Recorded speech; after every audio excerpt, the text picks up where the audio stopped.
Bienvenidos a la última mesa de este primer día del Congreso de Literatura Mexicana Contemporánea. Este año no nos pudimos ver en persona, pero nos estamos conectando y compartiendo y conversando de manera virtual. Esta, como comenté, es la última mesa de este primer día. La mesa es Bajo la mirada cosificante, narrativa y memoria en la obra de Rosario Castellanos.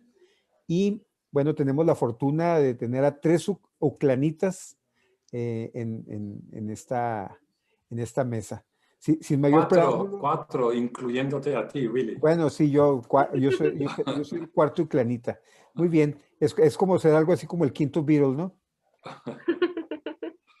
Muy bien, pero bueno, el motivo de mi presencia es solamente para darles la bienvenida y bueno, dejo todo en manos del profesor Marten van Delden, nuestro profesor Marten van Delden, que va a participar y a dirigir esta mesa. Y nos vemos a ratito al final para cerrar y les deseo la mejor de las suertes y les mando un abrazo y gracias por su participación y su solidaridad con nuestro Congreso. Nos vemos al rato. Muchas gracias, Willy. Entonces yo también doy la más cordial bienvenida a mis copanelistas para empezar y también a todos los miembros del público que se han conectado para esta mesa. No tenemos mucho tiempo, así que vamos a empezar inmediatamente. Y antes de que se me olvide, también quiero dar las gracias a todos los organizadores de este congreso, sobre todo a Bernardo, no sé si está aquí, pero que ha sido muy puntual, muy eficiente y muy amable en todas sus comunicaciones con nosotros. Es un verdadero placer estar aquí, aunque sea de modo virtual.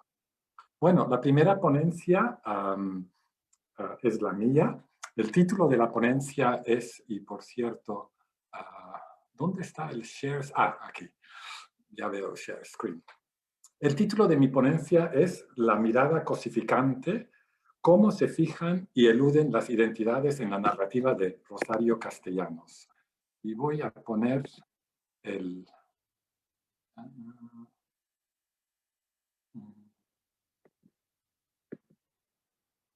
A ver si encuentro mi PowerPoint. Muy bien.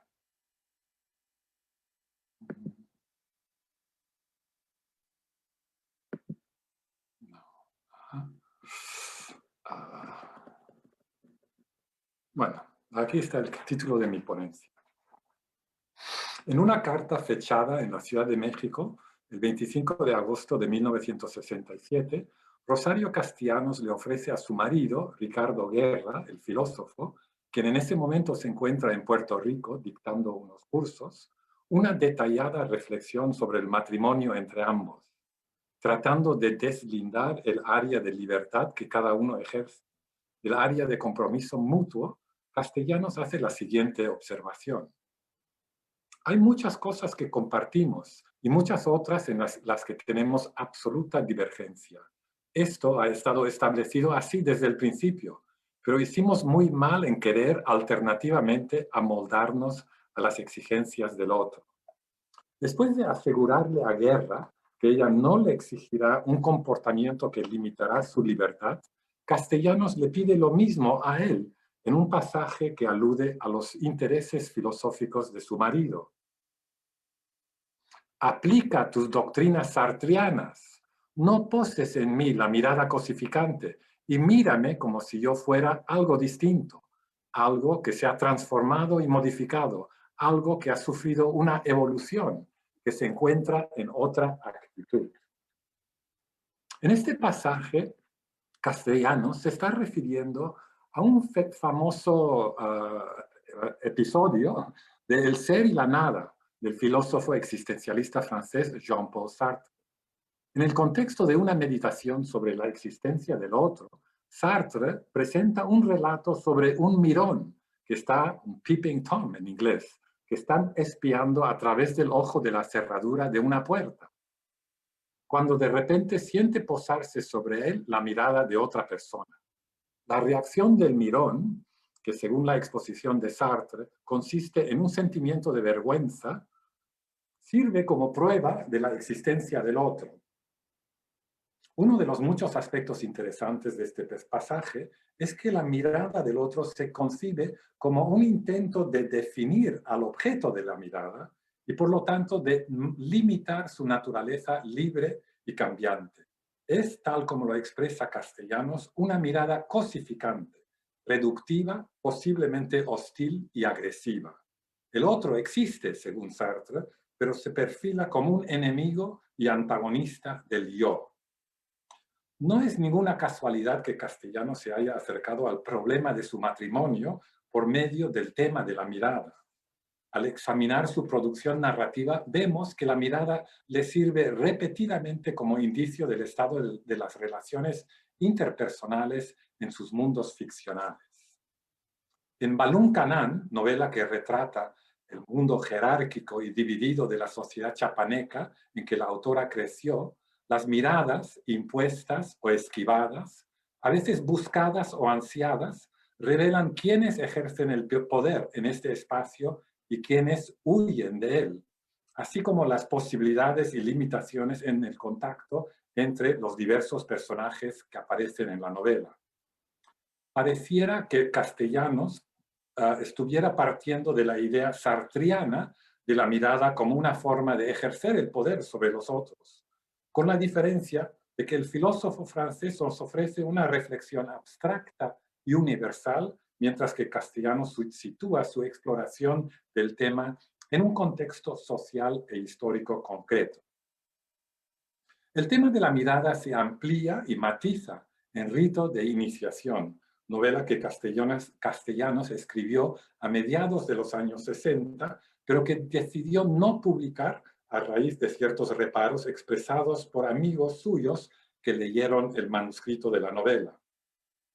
En una entrevista de 1969, Castellanos aseguró haber destruido el manuscrito. Sin embargo, a mediados de los años 90, el manuscrito fue descubierto por el hijo de Castellanos y poco después, en 1997, Rito de Iniciación salió a la luz en una edición de Alfaguara.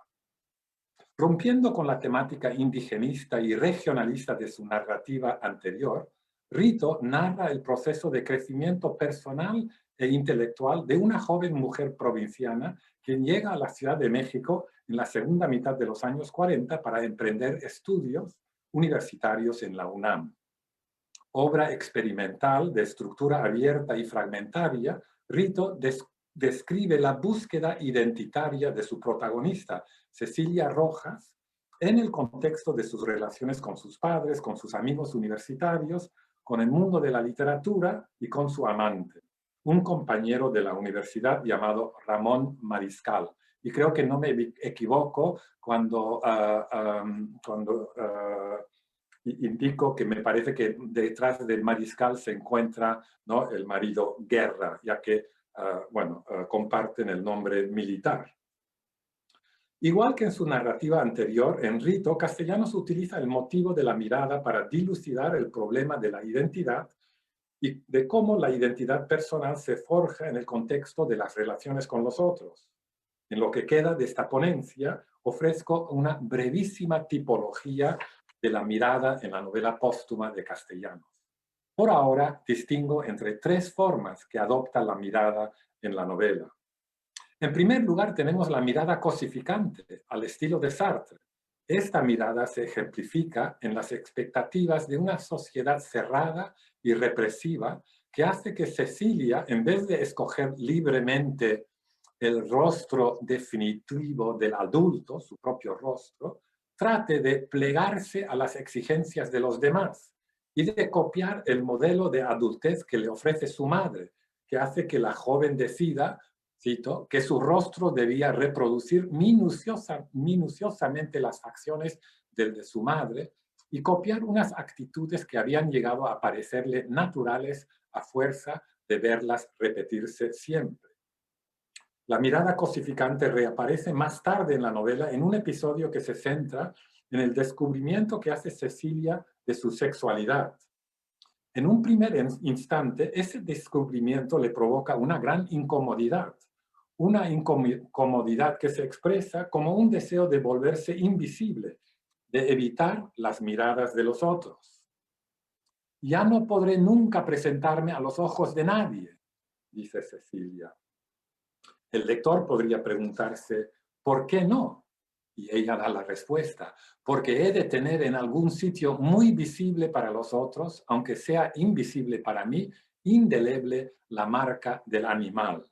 En otras palabras, al obtener una conciencia de sí misma como un ser con una identidad sexual, Cecilia, igual que el personaje de Sartre, siente vergüenza y como reacciona a esa vergüenza, un intenso deseo de no convertirse en objeto de la mirada del otro. En contraposición a la mirada que rechazamos, ya que nos convierte en una cosa, algo fijo, cuya contemplación nos repugna, aparece en la novela de Castellanos la mirada que nos es negada. Cuando Cecilia llega a la ciudad, en el tercer capítulo de la novela, se enfrenta de repente con la revelación brutal de su propio anonimato. Parece que ella ya no existe, no tiene una identidad en medio de la masa urbana. La joven protagonista de la novela experimenta una desorientadora pérdida de la identidad que resulta del hecho de no ser visto por la gente que la rodea en el espacio urbano, o de ser vista de una forma tan rápida y fugaz que se produce el efecto de un rechazo de su existencia.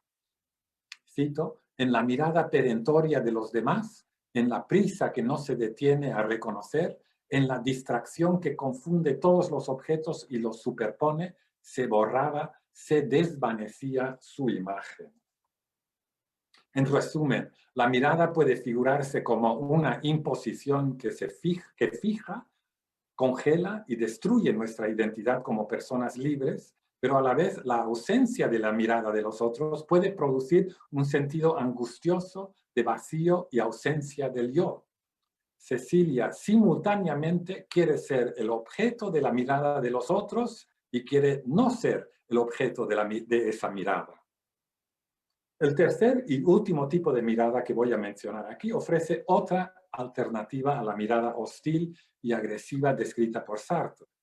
Es la mirada del reconocimiento y de la mutua comprensión. Un ejemplo de este tipo de mirada aparece al final del cuarto capítulo de la novela, donde se describe, en el cual todo el capítulo está dedicado a este encuentro, entre un joven estudiante llamado Sergio y Cecilia, el primer día que ella acude a la universidad para inscribirse en sus clases. Sergio, quien parece tener una mayor sofisticación intelectual que Cecilia, la interroga, la critica y hasta se burla un poco de su inocencia. Pero al final también halaga la inteligencia de la joven, a lo cual ella reacciona con un profundo sentimiento de satisfacción.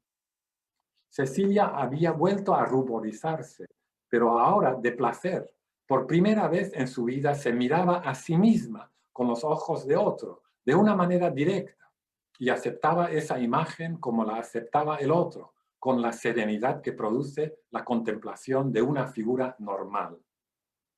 En este episodio, la mirada del otro sirve para revelar y sostener el sentimiento de identidad en vez de congelarlo o borrarlo, como vimos en los dos anteriores ejemplos de la mirada tal como la representa Castellanos. Bueno, ya llego al final.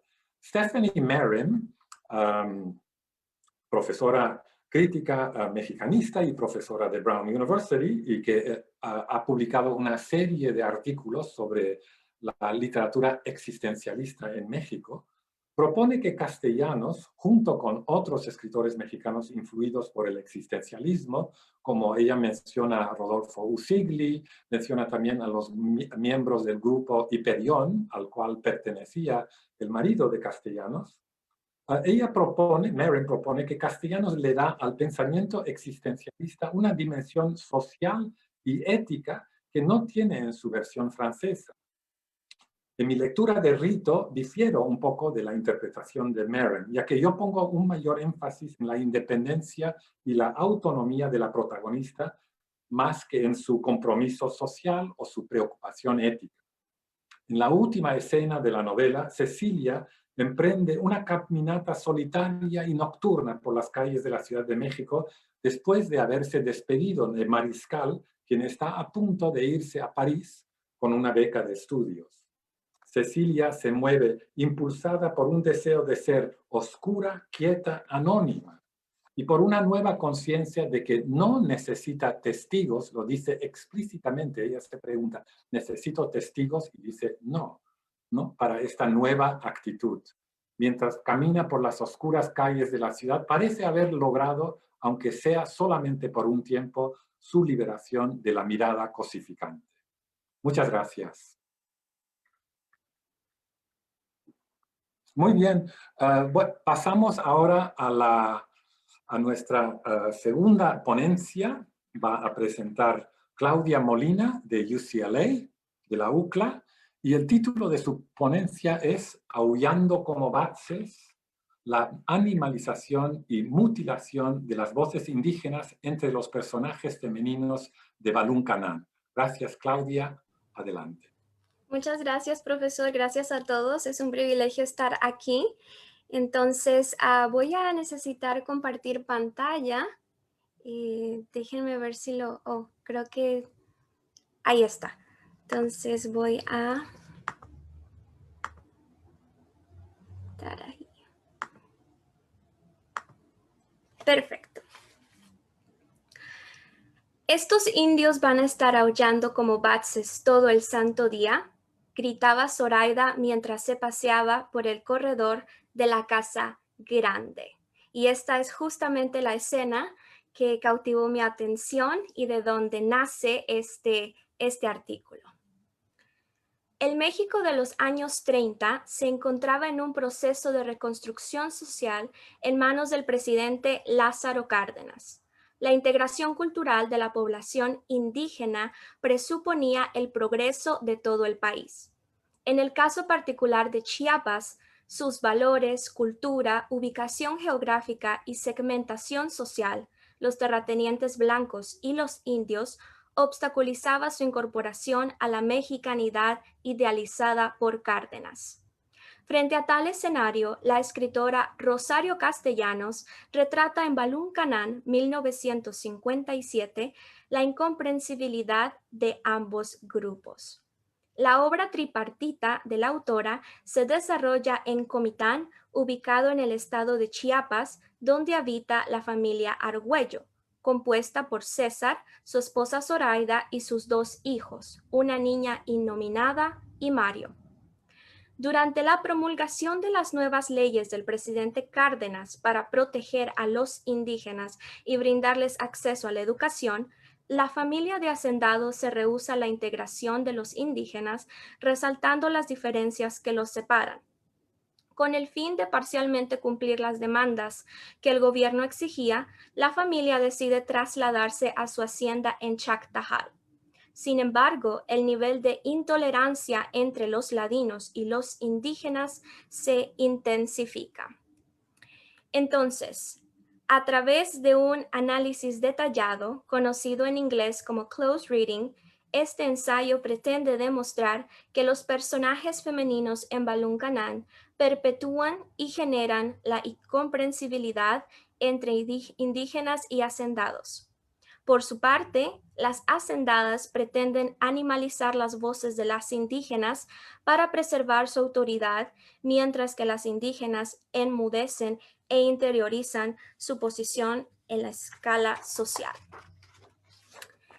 Mi primer ejemplo de mutilación ocurre desde la primera escena con la que Rosario Castellanos abre su narración. Y cito: «Y entonces coléricos nos desposeyeron, nos arrebataron lo que habíamos atesorado, la palabra que es el arca de la memoria. Desde aquellos días arden y se consumen con el leño de la hoguera. Sube el humo en el viento y se deshace. Queda la ceniza sin rostro para que puedas venir tú y les baste un soplo, solamente un soplo». Es significativo que Castellanos le otorgue la voz a un ser que evidencia los distintos niveles de explotación y marginalización. Una mujer, una indígena y una nana para que comience a explicar el origen de la explotación extranjera a los indígenas. La autora, a través de emplear una voz femenina e indígena, permite que una pieza importante de la historia sea narrada desde otra perspectiva. Después de la introducción provista por la nana, la niña inominada interrumpe y responde con enojo: «No me cuentes ese cuento, nana». La indiferencia de la niña es un intento de preservar las normas sociales, puesto que interrumpe a la nana demostrando una falta de interés y de respeto ante la emotiva historia. Además, la pequeña de 7 años le llama cuento a un hecho real que ella misma conoce, puesto que en otra escena trata de explicarle a su hermano menor, Mario, que Colón descubrió América. Sin lugar a duda, la niña conoce el origen de la historia que la nana trataba de explicarle anteriormente, pero con la perspectiva de los conquistadores que seguramente aprendió en la escuela. Aquí comienza una crítica del sistema educativo, que al igual que la niña, rechaza un lado importante de la historia. Después del aparente rechazo de la niña, la nana responde: «¿Acaso hablaba contigo? ¿Acaso se habla con los granos de anís?». Claramente la nana estaba dialogando con la niña, pero se molesta al percatarse de la falta de entendimiento, pues compara a la pequeña con un grano de anís, lo que es significativo de algo limpio y a la vez pequeño. Sin embargo, la niña interrumpe, refuta dicha comparación y se justifica diciendo que es niña a secas y sin nombre. Respecto a la animalización, contrariamente a la niña, que puede silenciar la voz de la nana, la madre de la niña Zoraida lucha por animalizar las voces de los indígenas. En una escena donde los indígenas se preparaban para celebrar sus respectivos dioses, Zoraida escucha a los indígenas de lejos e indica: «¿Estos indios van a estar aullando como batzes todo el santo día?». Zoraida no solamente se encuentra enfadada por el ruido de los indígenas, sino que emplea la palabra batzes, una palabra que viene del Popol Vuh, un libro tradicional de los mayas y que significa changos. En el libro de Chilam Balam también se describe la historia de 2 hermanos gemelos que se convirtieron en héroes quichés, Hun Batz y Hun Shuen, que eran, cito, flautistas, cantores, tiradores con cerbatana, pintores, joyeros y plateros, pero debido a su soberbia y malos tratos, sus otros hermanos gemelos los convirtieron en animales, específicamente en monos. Desde entonces, los nombres de Batz y Shuen se refieren a los monos. Curiosamente, Zoraida emplea una palabra originaria del quiché para ofender a los indígenas, que es una palabra extraña para ella, para deshumanizarlos, para castigarlos, como en el caso de los hermanos quichés. Otros ejemplos de animalización están a través del texto y los desarrollo más en mi ensayo, pero como pueden ver, la voz también se compara con ciervos perseguidos, con perros apaleados, con un animal ponzoñoso, etc. La voz del subalterno pierde fuerza, no se escucha, se mutila. De mujer a mujer deciden eternizar las diferencias que las separan. Por ello, los personajes femeninos analizados de Balún Canán sirven para demostrar que en la novela la mujer también es y juega un papel muy importante en la incomprensibilidad lingüística, cultural y social entre los grupos indígenas y ladinos. Entre ellas mismas deciden silenciar las voces del cambio y prefieren sucumbir ante el orden social preestablecido. Y cito: «Ellas, aún las emancipadas, las creadoras, no aprovechan sus medios de expresión para una rebeldía franca, sino apenas para un débil gemido, cuando no para predicar abnegación, la humildad y la paciencia». En el caso de las figuras de poder como la Argüello, observamos que deciden no actuar por miedo a perder su posición favorecida, tal como lo indica la misma Castellanos, y cito: «Los que poseen este privilegio se encierran de tal modo que no permiten que su círculo se rompa por ningún extraño, por ningún advenedizo, por ningún inclasificable». Debido a dichos sentimientos, los personajes femeninos de la clase alta persisten en intensificar las diferencias, animalizando a los indígenas. Tal como Raita Kalpana Seshadri señala, where animalization is concerned, silence, a type of muteness, emerges as an effect of power through a procedure of exclusion from discourse. Fin de cita. En el caso de Zoraida y hasta cierto punto de la niña, convenía animalizar las voces de las indígenas con el fin de demostrar poder y autoridad sobre ellas. Otro crítico realiza una observación interesante sobre la animalización de las voces, manifestando que, cito, la reacción de unos ante la lengua de los otros es parecida en Balún Canán a la de los dioses cuando oyen gritar a los animales. Es un extrañamiento ante lo que se reconoce como propio, ante lo otro y ajeno. Fin de cita. De la misma manera, las hacendadas no reconocen la lengua de los indígenas. De hecho, les molesta escuchar esos sonidos y los comparan con animales para enfatizar que provienen de seres inferiores a ellos. Para las Argüello, las indígenas suenan como una res que acaba de perder su cría, como perros apaleados, como ciervos perseguidos, como batses que aúllan en la distancia, como animales ponzoñosos, dañinos, peligrosos. Son voces de dolor por lo que han perdido, de los maltratos que han recibido, de la persecución que han experimentado y que les ha obligado a mantenerse en la distancia, alejados, descubiertos con los derechos que les corresponden como humanos.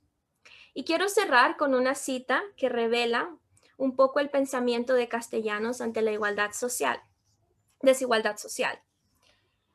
Cuando nos atrevamos a conocernos y a calificarnos con el adjetivo exacto y a arrostrar estas implicaciones que conlleva, cuando nos aceptemos no como una imagen predestinada, sino como una realidad perfectible, estaremos comenzando a nacer.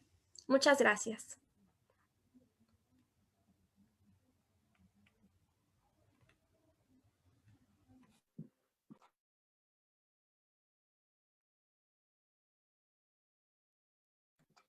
Muchas gracias, Claudia, por tu ponencia.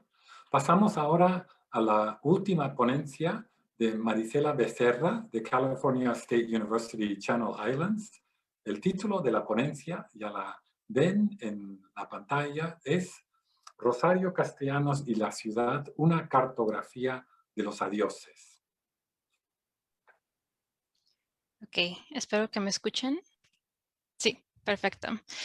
En el 2018 se estrenó Los Adioses, un filme de Natalia Beristain que pretende darnos una representación de la vida de Rosario Castellanos.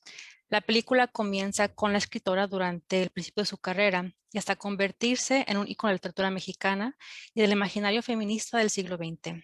Asimismo nos ofrece miradas, quizás cosificantes, no lo sé, a la juventud de Castellanos, resaltando su complicada relación con sus dos amores, Ricardo Guerra y la escritura. En una entrevista sobre la idea detrás de la película, Natalia Beristain declara que no está interesada en crear un biopic, sino, cito, poder entender un poquito de dónde vienen esos personajes, quiénes eran, a dónde parecía que iban y en qué se convierten. Fin de cita. Esta transición entre espacios es notoria dentro de la película, ya que podemos observar a Castellanos en diferentes etapas de su vida, definidas además por el lugar en el que se encuentra. La Castellanos de Beristain navega los mismos espacios que las mujeres en los textos de la escritora, cuestionando su lugar dentro de una sociedad que la ha restringido a las cuatro paredes del hogar tradicional. La ciudad de los adioses es para Castellanos el espacio que tiene que ganarse y que le permite encontrarse y redefinirse como nueva mujer mexicana.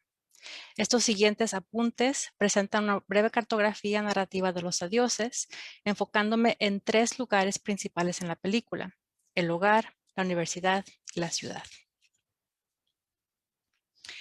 La redefinición del espacio doméstico en los adioses se demuestra en esta escena, en la que Ricardo y Rosario escriben juntos sobre la mesa del comedor. Este espacio, que sería ocupado tradicionalmente por una familia y en el que se exhiben las labores domésticas de la mujer, la alimentar a su familia, se encuentra invadido por los libros y la profesión de castellanos. El comedor se convierte en el espacio de trabajo de la escritora, quien además ha establecido su posición de poder en todo el mismo. Esto se hace evidente al ocupar la mayor parte de la mesa en comparación a su esposo y también su máquina de escribir que hace ruido y contrasta con el silencio de la máquina de Ricardo. Castellanos se apodera de este espacio tanto físico como sonoro y se establece como jefa del hogar. Al llegar la empleada doméstica con 2 cafés, es a ella la que le sirve primero, haciendo a un lado además los libros de Ricardo para poder dejar la taza de la escritora. Y como es difícil describir la incomodidad que siente Ricardo, permítanme mostrarles esta escena.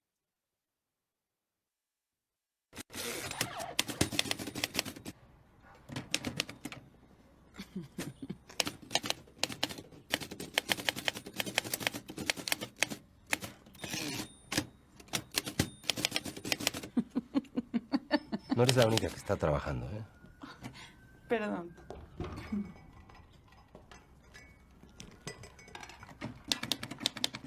Con permiso.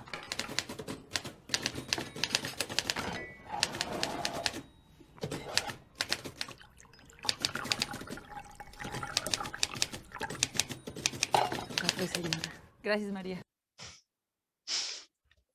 La narración después de esta escena, una lectura del cuento o lección de cocina, apunta a este desafío del papel tradicional de la mujer. En lección de cocina, la protagonista resiste su inherente labor como nueva esposa al convertir el acto de preparar la cena en una sesión filosófica que le permite cuestionar patrones sociales que le han dado esta labor. La cocina no limita su pensamiento, por el contrario, es a través de este que reflexiona sobre su nuevo papel, resaltando que, cito, yo también soy una conciencia que puede clausurarse, desamparar a otro y exponerlo al aniquilamiento, fin de cita.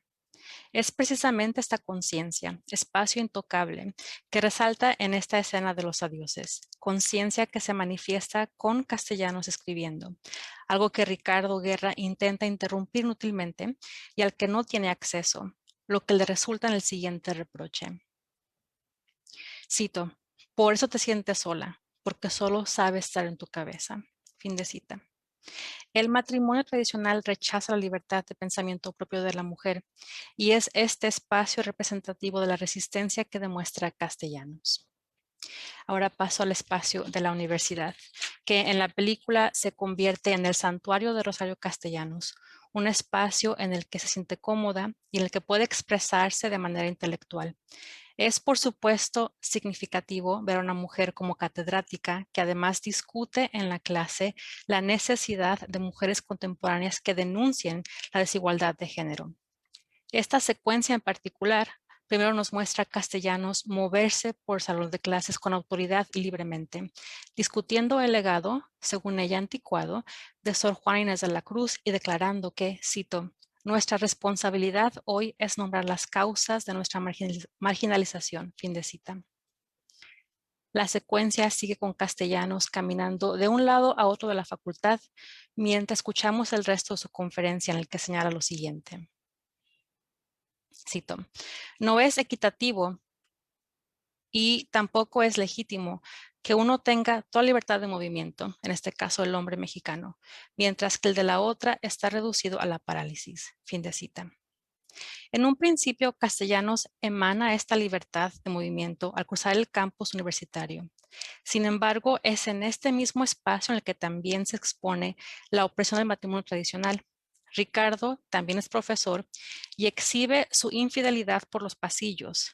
Y después de que nace su hijo Gabriel, decide que Castellanos no puede regresar a dar clases por un tiempo.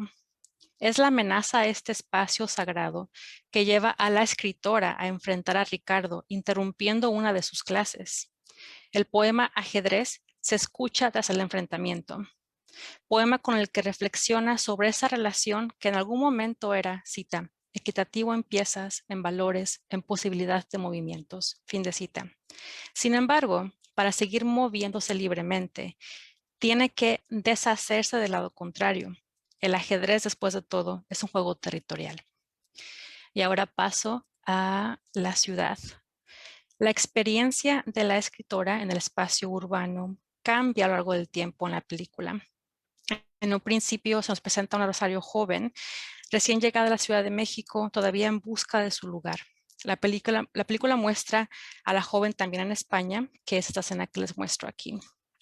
Tanto México como España son clave para el desarrollo en estos primeros años de su carrera.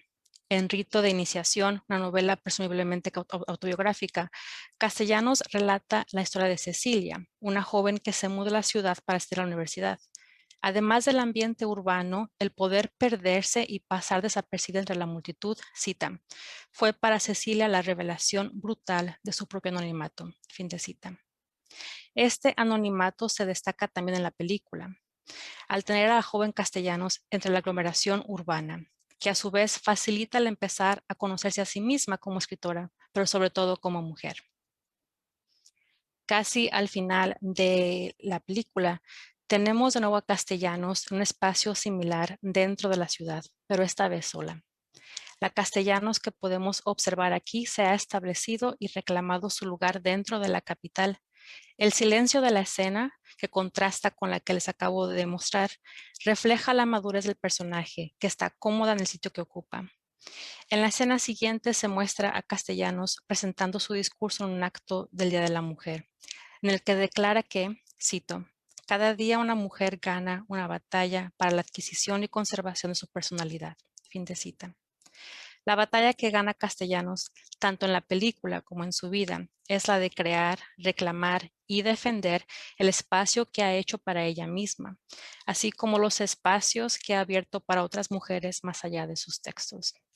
Y quiero terminar con una cita de la película en la que se muestra la posibilidad de coexistencia de esos espacios e identidades de la mujer mexicana. Cito, no voy a dejar de ser mamá, no voy a dejar de ser maestra y no voy a dejar de escribir. Y es así como vivió Castellanos el resto de su vida. Gracias.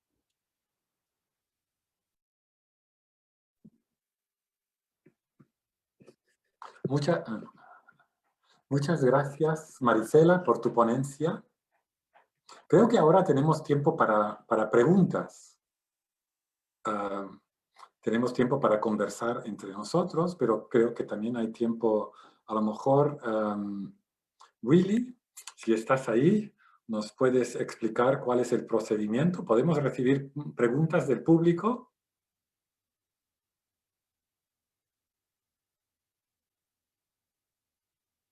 Creo que no hay preguntas. Estoy viendo el botón de Q&A y no veo ninguna. Entonces las preguntas las tienen que escribir en el Q&A. Bueno, entonces empiezo yo con una reacción. He disfrutado mucho escuchando sus ponencias, aunque ya las conocía, por lo menos en parte. Primero, Marisela, me llama la atención la coincidencia entre una parte de tu ponencia y la mía, ¿no? De hecho, utilizaste una de las mismas citas, concretamente sobre la brutal revelación de su anonimato, ¿no? En la ciudad. Pero me parece muy interesante, creo que lo señalas, pero yo también lo señalo, que el anonimato empieza siendo algo enajenante, algo que la deprime, ¿no? O que la asusta, pero al final de la novela ese anonimato se convierte en una especie de condición o algo que le permite avanzar hacia su independencia. Y creo que es importante señalar también que en ese último capítulo, cuando ella camina sola por la ciudad después de haberse despedido de su novio, quien se va a París, ella está planeando ¿no? convertirse en escritora. Todavía no sabe sobre qué va a escribir, pero hay un momento ahí en el que la vemos descubrir su vocación como escritora. Entonces, me parece muy interesante cómo Yo creo que es una cosa que aparece constantemente en castellanos, como un solo concepto puede tener un doble significado. En este caso, el concepto de anonimato, ¿no? La ciudad puede ser enajenante, pero también puede ser un espacio liberador. Veo que hay una pregunta aquí en el Q&A, así que antes de... Vamos a... no es una pregunta, es saludos. Hola, Nilsa. Qué bueno que estés aquí con nosotros. Hay una pregunta de cómo se puede conseguir Los Adioses en DVD. Yo la conseguí en México, tuve que comprarla en México, pero la pueden encontrar ahora en YouTube. El clip que puse en la presentación es de YouTube, o sea que todavía hasta hace minutos está disponible en YouTube. De hecho, te iba a preguntar lo mismo. Estoy interesada en ver la película. Aquí hay una pregunta para Claudia. La voy a leer. Es de José Miguel Fonseca Fuentes Ochoa Martínez. Gracias, José Miguel, por la pregunta. La voy a leer. Tengo una pregunta para Claudia. ¿Considerarías que necesariamente la niña silencia a la nana? Pienso, desde que lo que he investigado en Balún Canal, que la posición de la nana frente a la niña es ambigua. ¿Estarías de acuerdo o necesariamente ella se alinea en la posición de las mujeres ladinas que exotizan, invisibilizan y animalizan a los indígenas? Bueno, primeramente, gracias por la pregunta.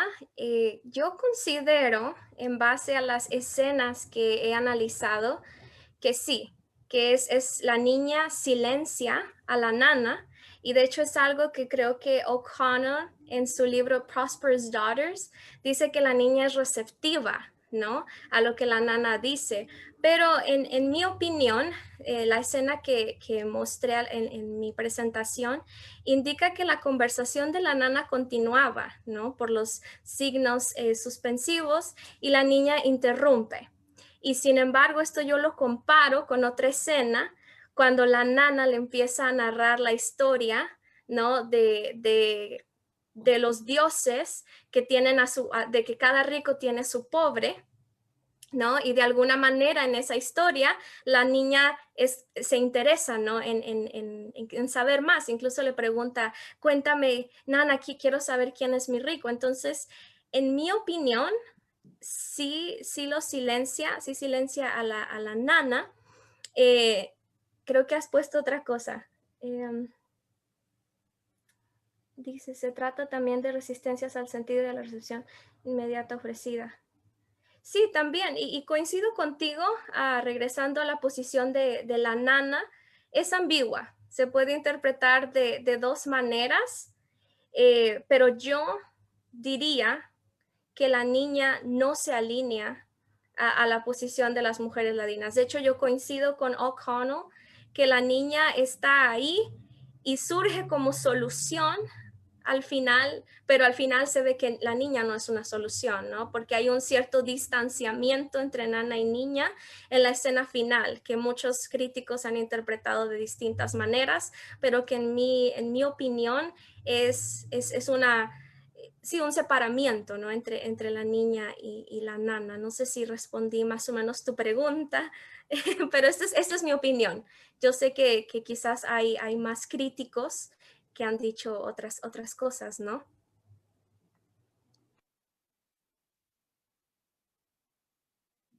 Aquí hay una pregunta de Nilsa. Bueno, creo que no hace falta que yo lea la pregunta, ¿no? Todos la podemos leer.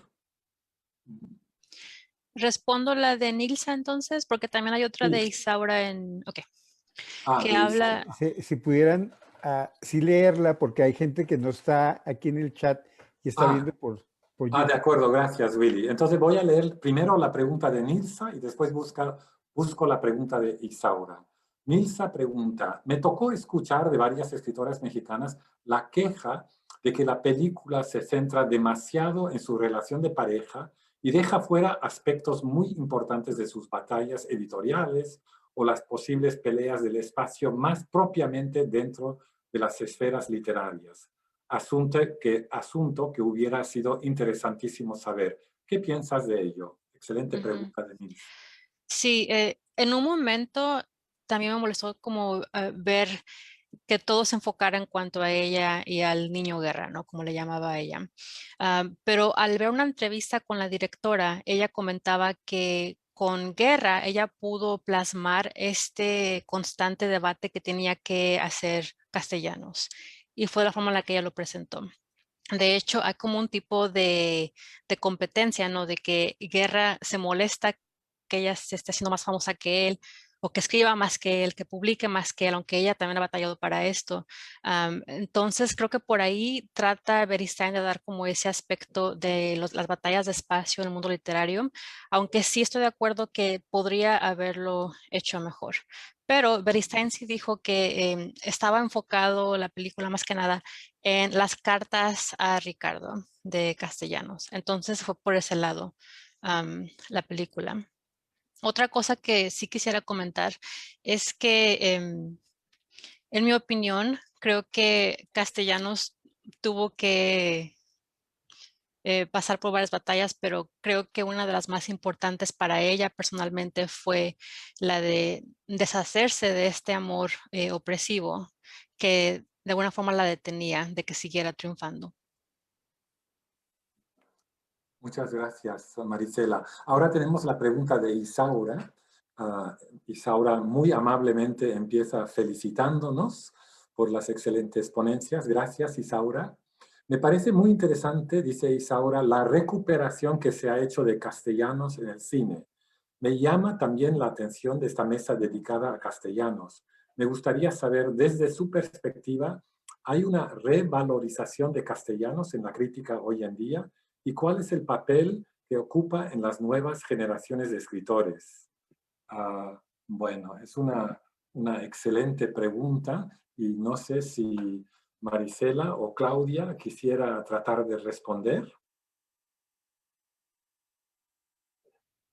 Bueno, en lo personal, a mí me encanta Rosario Castellanos y el profesor Martín sabe que está en mis planes continuar explorando un poco más de sus obras, ¿no? Entonces, de hecho, estoy tomando ahorita un curso con él donde analicé el eterno femenino, o hablamos del eterno femenino y todo eso. Sí la he visto más frecuente, he visto que se han escrito nuevos artículos, se han hecho ponencias dedicadas únicamente a hablar de ella, pero en mi opinión creo que sí, pero no sé ustedes qué opinan. Yo pensaba de eso al ver la película cuando ella habla de que Sor Juana ya era muy anticuada y que ocupábamos nuevas mujeres que hablaran sobre el tema, porque seguimos hablando de Castellanos, porque lo que ella ha denunciado todavía no se ha arreglado de alguna forma, ¿no? Entonces, seguimos esperando a la siguiente mujer, en mi opinión.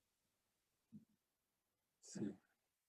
Bueno, yo llevo muchos años incluyendo novelas de Castellanos y cuentos en mis clases, desde los años 90 estoy enseñando sus textos en mis clases, pero no soy para nada experto en la historia de la recepción de su obra. Entonces, bueno, comparto algunas impresiones. En primer lugar, llama mucho la atención que en los años 60, ¿no? Durante la época del boom, y a pesar de que su narrativa tiene elementos experimentales, sobre todo Balún Canán, llama la atención que no la mencionan, ¿no? En el contexto del boom de la narrativa latinoamericana. Así que ella sí escribe una reseña de la muerte de Artemio Cruz y comenta la obra de Carlos Fuentes, pero que yo sepa, Carlos Fuentes nunca comenta la obra de Rosario Castellanos. Entonces ella está como, yo diría, un poco marginalizada en esa época.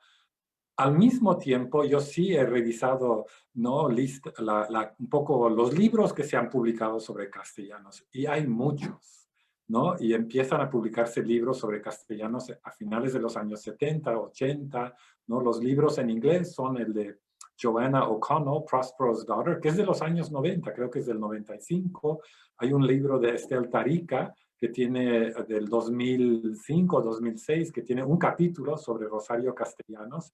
Así que mi impresión es que ella empieza un poco marginada con respecto a los escritores de gran éxito de su propia época, pero después, sobre todo con el surgimiento de la literatura de mujeres en los años 80-90, me parece que ella recibe mucha atención de la crítica y que esa atención ha sido bastante consistente, ¿no? Que se ha publicado desde hace tiempo y se sigue publicando. Ahora bien, en el caso de rito de iniciación, yo encontré 2 o 3 artículos publicados sobre rito de iniciación.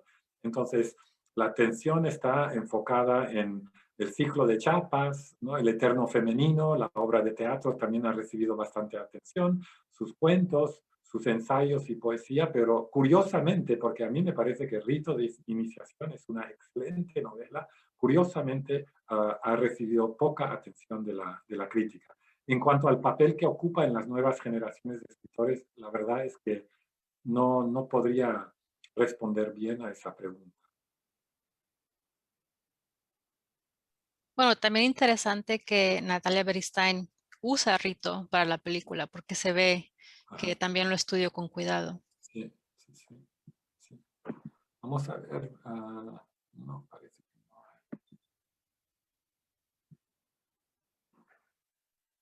Pues yo no había reaccionado todavía a la ponencia de Claudia y creo que también a mí me llama mucho la atención cómo muchas de las cosas que dices, que comentas sobre la temática de la novela, se pueden traducir también, o son traducidas, mejor dicho, dentro de la misma novela en términos del tema de la mirada. Entonces, cuando en primer lugar, si uno se fija, la narrativa llama la atención constantemente a las miradas, ¿no? De los distintos personajes.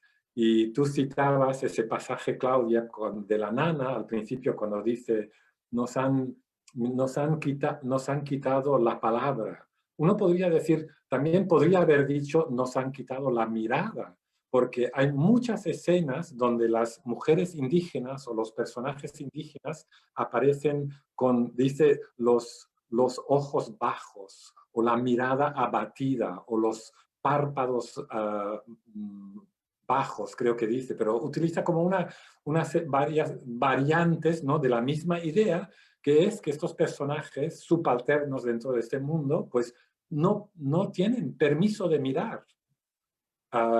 Y en cuanto a la niña y la nana, también es interesante que al final lo que la niña busca es un reconocimiento, ¿no? Entonces no alude explícitamente a una mirada, pero creo que cuando ella ve a esta mujer indígena en la calle y empieza a correr hacia ella porque piensa que es su nana, y entonces dice la nana, entonces resulta que no, o que la nana no la quiere reconocer, no sabemos, es ambiguo, ¿no?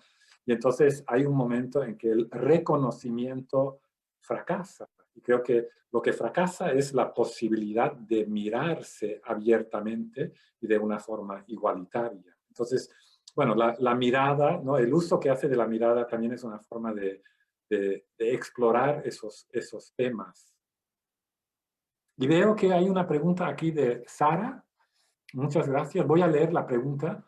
Mi pregunta es, el poder mutable de la mirada en los textos de castellanos me hace pensar en la mirada en la Tsunamita de Inés Arredondo, ya que las dos eran casi contemporáneas, en el sentido de que el poder de la protagonista narradora de resistir la mirada cosificante, o más bien deseante de los hombres en su alrededor, dependía de su supuesta pureza sexual.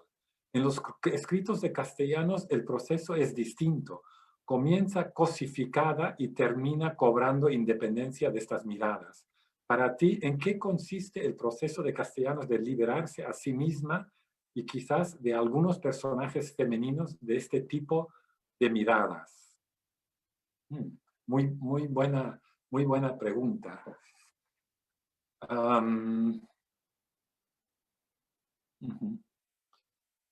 Sí, comienza cosificada y termina cobrando independencia de estas miradas. En primer lugar, tienes razón que la novela describe un proceso, relata un proceso de ese tipo. Creo que cobra su independencia de varias maneras, ¿no? En primer lugar, el hecho de que su novio, Mariscal, se marche de la Ciudad de México, obviamente es una ayuda, ¿no? Entonces es como una ruptura forzada por las circunstancias, pero que ella acepta y lo convierte en una posibilidad, porque cuando ella sale a la calle, pues se siente liberada, ¿no? Entonces eso en primer lugar. Creo que en segundo lugar, lo que le ayuda a cobrar la independencia es su vocación de escritora, porque cuando camina por las calles también empieza a pensar en la obra que ella va a escribir, y esa obra va a ser también un producto y un símbolo de su independencia. Al mismo tiempo, tengo que decir también que, ¿no?, como ya dije antes, me parece que la visión de Castellanos siempre es muy ambigua y compleja, porque a través de toda la novela, obviamente hay un rechazo de la cosificación, ¿no? Pero también hay la expresión constante de la posibilidad de descubrir una identidad rotunda, ¿no?, de descubrir sus propios contornos. Hay muchas imágenes de estatuas en la novela, y ella se identifica a veces con la estatua y lo rotundo y aquello que tiene contornos. Todo representa una identidad no fija, pero al mismo tiempo también quiere constantemente eludir, ¿no?, lo fijo, y cuando lo quiere eludir lo describe en términos de congelación o de parálisis, y usa ese tipo de imágenes.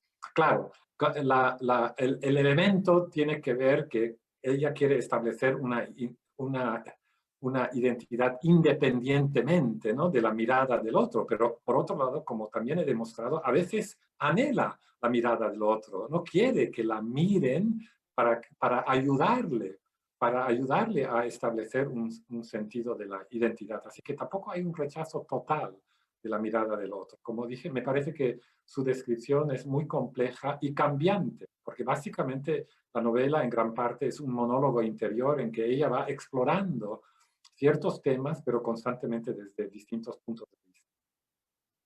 Gracias por la pregunta, Sara. Espero que haya respondido, y gracias también por la referencia al cuento de Inés Arredondo, que leí hace mucho, pero lo voy a releer. ¿Más preguntas? O no sé, Claudia y Marisela, quizás ya estamos llegando al final de la hora. No sé si quieren compartir algunas reflexiones finales. Sí, yo pensando todavía en la película, hay una escena en la que está Rosario Castellanos en Chiapas con su hermano y va caminando por la banqueta, y hay dos mujeres indígenas que vienen hacia ellos y se bajan de la banqueta para dejarles el espacio.